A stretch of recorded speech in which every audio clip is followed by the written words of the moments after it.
Hello everyone, welcome back to the channel. Today I'm going to tell you how to recover WhatsApp deleted messages. If you are using WhatsApp and you want to recover deleted WhatsApp messages, so let's see how can you do it. You just have to enable some settings. First open your WhatsApp app and WhatsApp, tap on three dots in the top right corner, then select settings, and settings just select notifications. And here you will get the setting of use high priority notifications. Just tap on it, and after doing this all you just have to open your phone settings.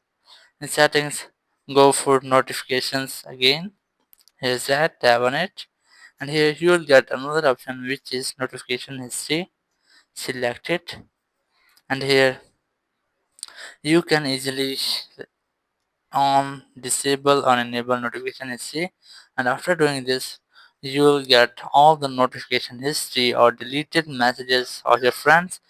If someone sent you a message and then he'll delete the message, after doing this your message will be saved here if you doesn't delete it from here. So that's how you can recover WhatsApp deleted messages. Thank you very much for watching the video. Until next video, bye bye.